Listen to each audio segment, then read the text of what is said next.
Hello, my dear friend, how are you? I hope you're fine. Today's beautiful story is from Two Naked Minds, the barber who solved every problem. So, welcome, my dear friend, for this beautiful sleep story. Welcome to Two Naked Minds, where every night we leave the noise of the world outside and gently return home to ourselves. Tonight, I'll tell you a story. Not a story you must follow carefully, not a story you need to remember, but a story that can keep you in gentle company until sleep arrives in its own quiet way. If you drift away into sleep, that's perfectly fine. Some stay until the very last word, and some just drift away. So go with your pace, settle into your bed, let your head rest comfortably, let your hands fall wherever they wish. Aram se let jao. There's nowhere else you need to be. Tonight's story is about a village barber named Bhola. You could just put your lights off and relax your body. Lose and relax. And here's your story, my friend. Bhola. Bhola could cut hair. He could trim a beard. He could massage tired heads with warm oil. But those were not the reason people traveled from distant villages to meet him. They came because Bhola had a strange gift.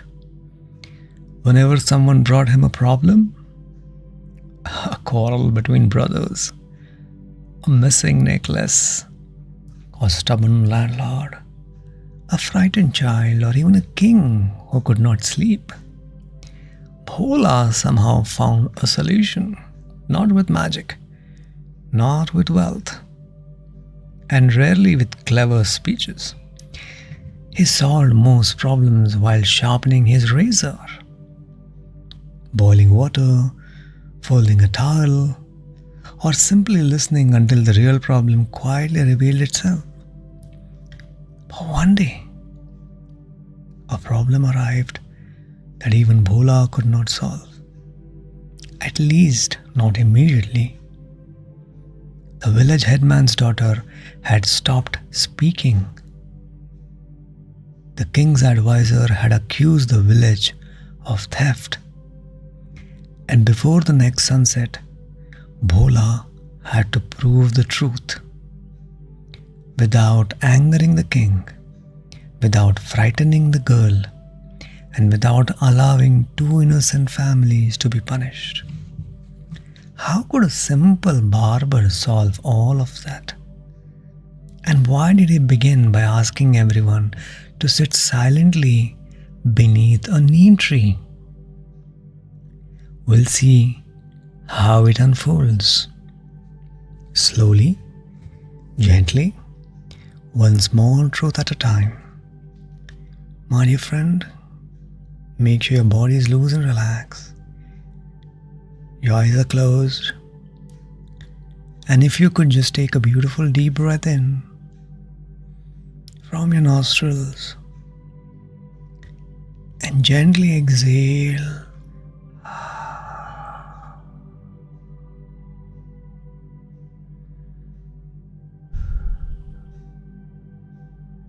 If you could take another deep breath in, my friend, before we delve into the story. Take a deep breath in. Gently exhale from your mouth.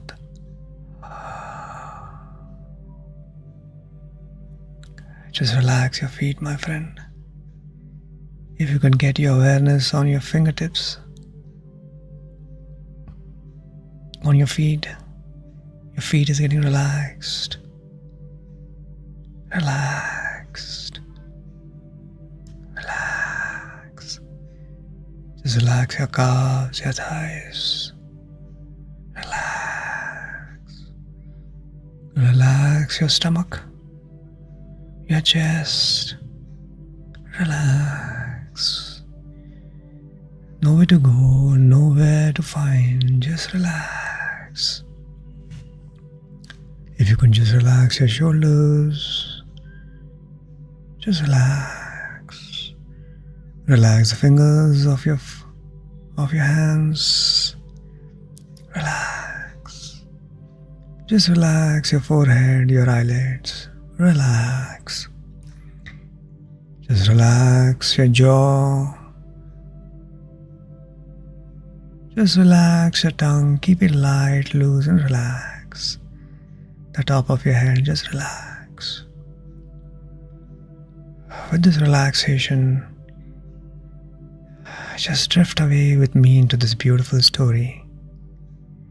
The barber who solved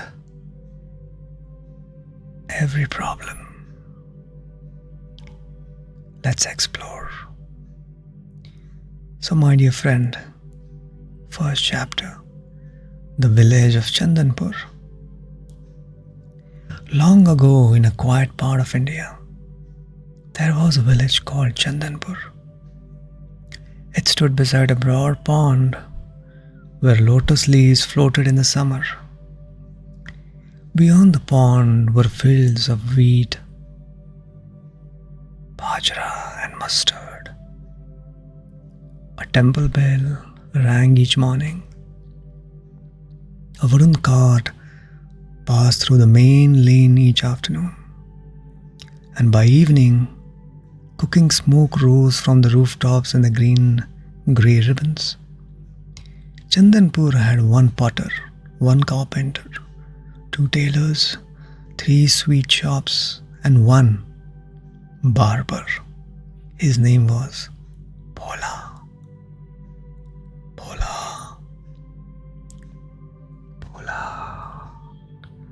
Bhola's shop stood beneath an old neem tree near the village well. It was a very small shop. There was 1 wooden chair, 1 cracked mirror, 1 shelf holding combs.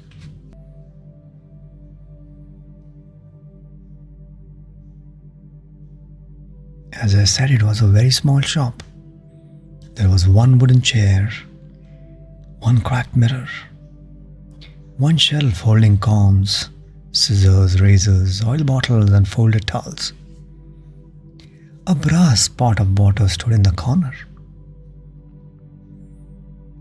Above the doorway hung a hand-painted sign, Bhola Barber, haircut, beard trim, head massage problems, heard without extra charge. Problems heard without extra charge. The last line had not been written by Bhola. A schoolboy had added it. He added it as a joke, but the words remained. And over time, they became true. Every morning, Bhola swept the floor. He wiped the mirror. He arranged his scissors from largest to smallest. Then he sat near the doorway with a cup of tea. He never seemed to hurry. Even when 3 customers waited, Bhola worked at the same calm pace.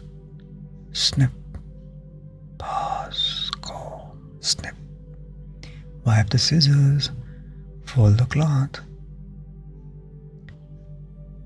He believed a rushed hand made uneven hair, and a rushed mind made uneven decisions. धीरे का काम अक्सर गहरा होता है. He would say, slow work often goes deeper. And perhaps, as you listen, you may allow yourself to become a little slower too. There's nothing here you need to understand quickly. The story already knows where it is going. You do not need to pull it forward. You can simply let the words arrive, one after another, like footsteps along a familiar village lane. Your breathing can continue in its own way. In, and it's going out. Perhaps the outer breath is a little softer, Perhaps the shoulders are resting more heavily against the bed. Or perhaps nothing has changed yet. That is alright. Nothing needs to happen before it is ready. And if you could just watch your breath going in and coming out. Chapter 2. How Bhola became known. Bhola had not always been known as a problem solver. In the beginning, people came only for haircuts. But while cutting hair, Bhola listened. A farmer would sit in the chair and complain that his neighbor's buffalo kept entering his field. Bhola would continue trimming around the ears. Does the buffalo enter through the same gap? He would ask. Yes. Then perhaps the problem is not the buffalo. The farmer would think. The next day, he repaired the fence. Problem solved. Another time, two brothers came arguing over a mango tree standing between their homes. Each claimed the tree belonged to him. Bhola placed a warm towel on the older brother's face and said, "Whose water is it?" "Who waters it?" "My wife," said the younger brother. "Who collects the fallen leaves?" "My son," said the older one. "Who eats the mangoes?" Both brothers became quiet. "The children," they said together. "The children." Bhola smiled. "Then perhaps the tree belongs to those who care for it and those who enjoy its shade." The brothers agreed to share the fruit. Another day, an old woman named Kamla came carrying because she had lost her silver anklet. Yes, Kamla lost her silver anklet. And you could also lose yourself in the story and go blank.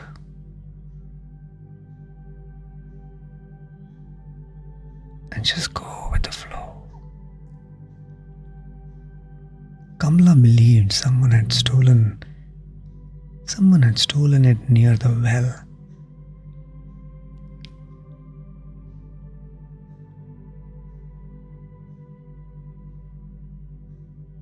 Bhola asked her where she had walked that morning. To the well, then the temple, then home. Which foot wore those loose anklet? The left. Which side of the path did you walk on? Kamla pointed. Bhola took 3 village gardens and he took 3 village children. As those 3 village children followed the route. Near a patch of thorny grass, they found the anklet caught on a branch. Kamla was delighted. From that day onward, whenever anyone had a problem, someone would say, "Go and sit in Bhola's chair." Sometimes Bhola gave advice.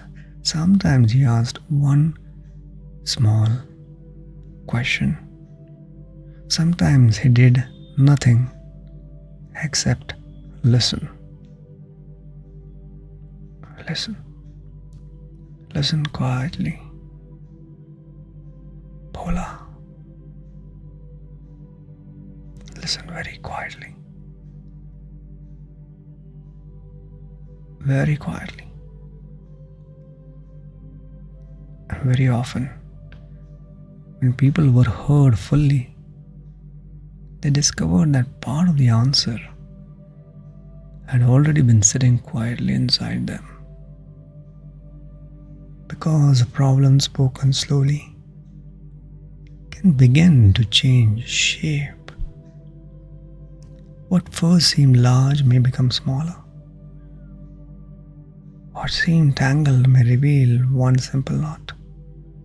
And perhaps thoughts can do that now, becoming less sharp, less urgent, not gone, just farther apart. A thought may come, then there may be a little space, then another thought, and another space. And you need not fill those spaces. You can rest inside them, आराम से, सुकून से. If you could just drift into that space between the thoughts, just go deeper and deeper into the space. And the deeper you're going, the sleepier you are becoming. Deep, deep, deep.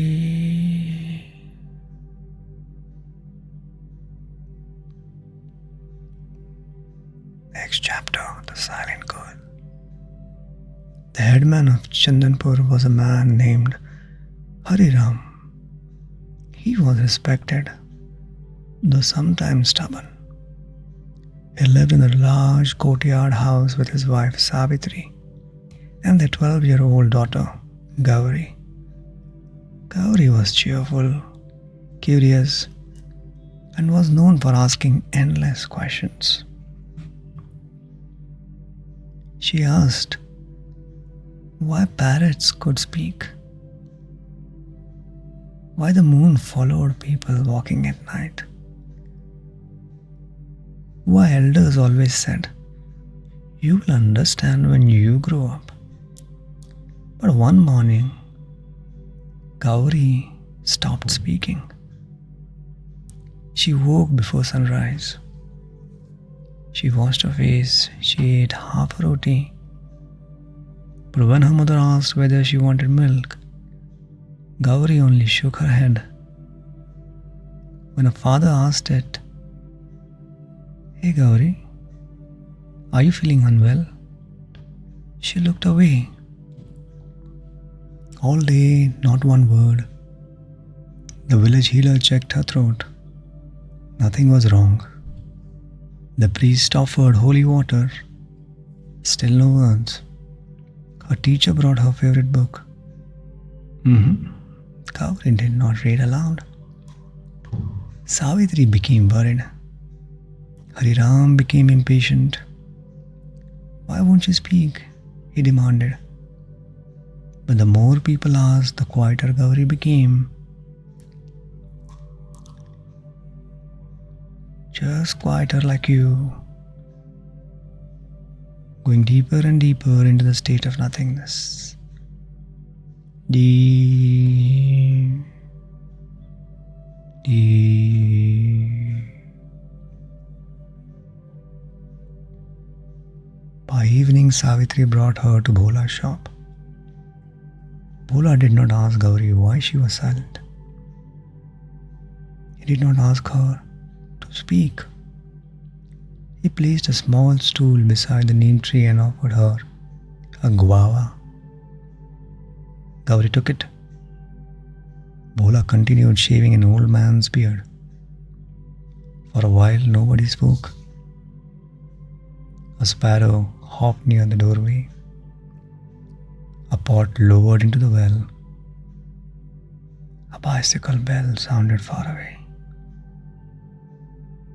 Bhola rinsed the razor.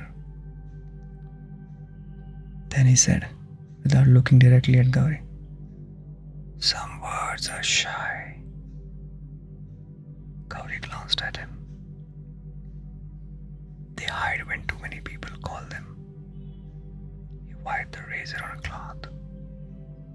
"If we leave them alone, sometimes return by themselves. Gauri said nothing. Bhola nodded as though her silence was a perfectly acceptable answer. Then he gave her a piece of paper and a charcoal pencil.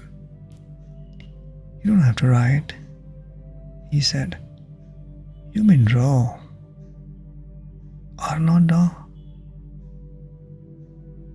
You may draw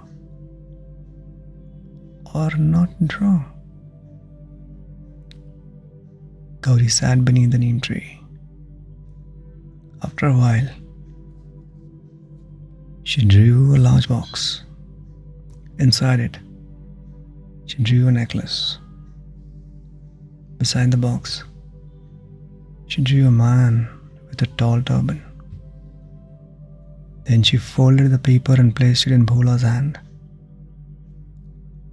Bhola did not open it immediately. He finished the haircut, swept the floor, washed his hands. Only then did he look. His expression changed slightly, but he said nothing, not yet. And as the time went, Bhola realized something deeper, something very deep.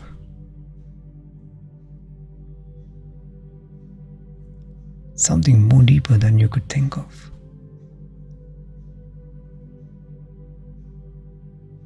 Very deep. On that particular night, Bhola helped to solve this problem as well. Very, very deeply. Very deeply. Bhola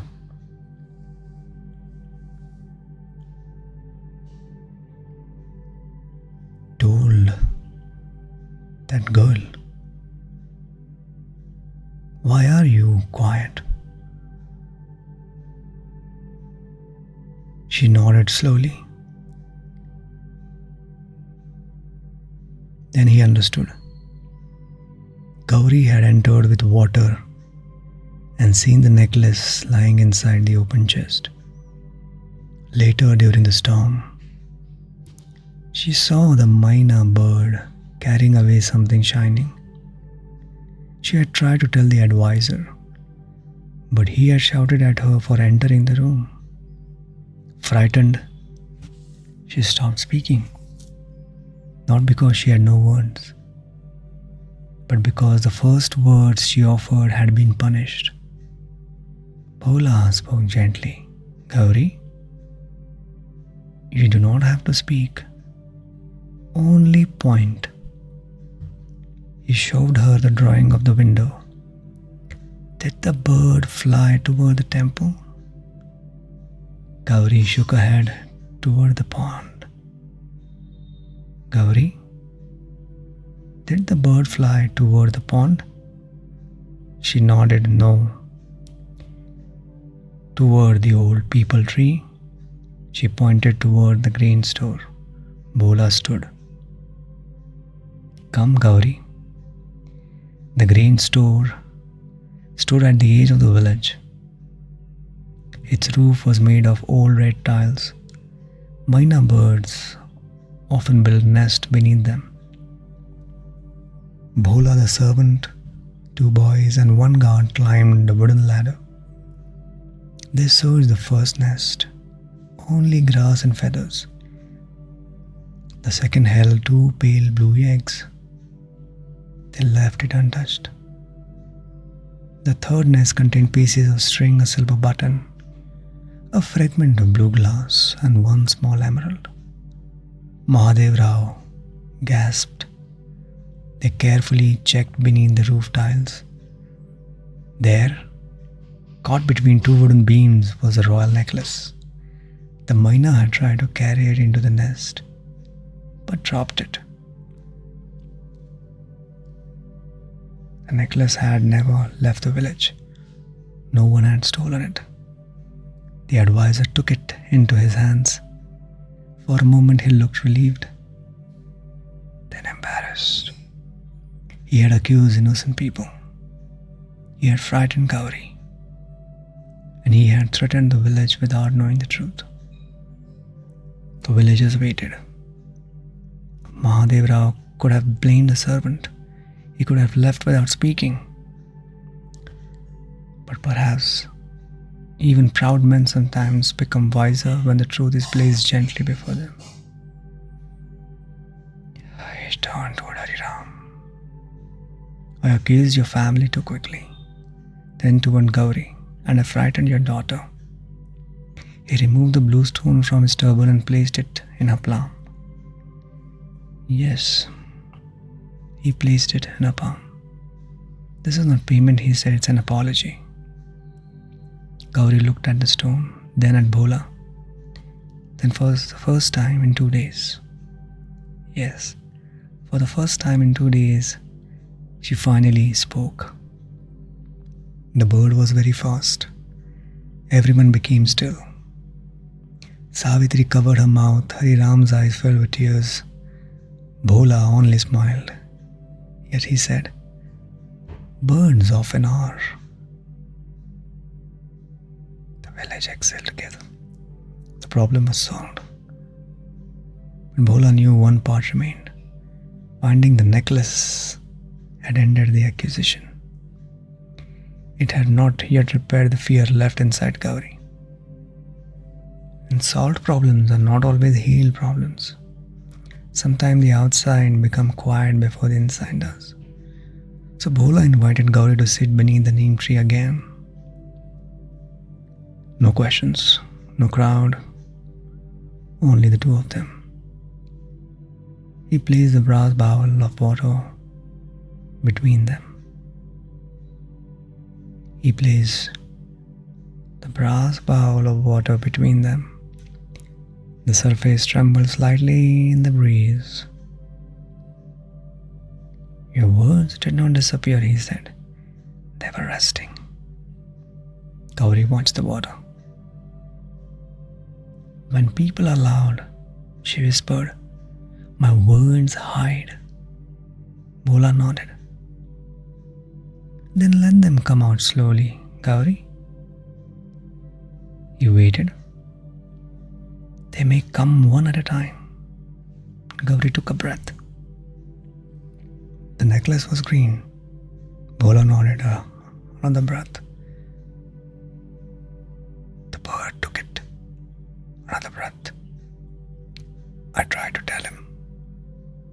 I know. He shouted. I know. Gauri's shoulders lowered. Bhola did not tell her to be brave. He did not tell her not to feel afraid. He simply believed her, and being believed allowed the fear to loosen, a little at a time, just as the body can loosen now, not because it has been ordered to relax, but because it may no longer need to remain quiet so alert. You can just let go, and just let go. Let all your emotions, everything just let go. You're allowed to rest. Just drift away, go deeper and deeper. You don't have to stay awake. The questions can remain unanswered until morning. The worries can wait outside the room, like little stones resting quietly in a bowl. You don't have to carry them into sleep. They can settle down. One thought, set down. One finished task, set down. One old conversation, set down. Nothing needs your attention now. Just go. Just go deeper into the sleep. So jao. Just go into the sleep. Gently, quietly. Very quietly. Deeper and deeper into effortlessly.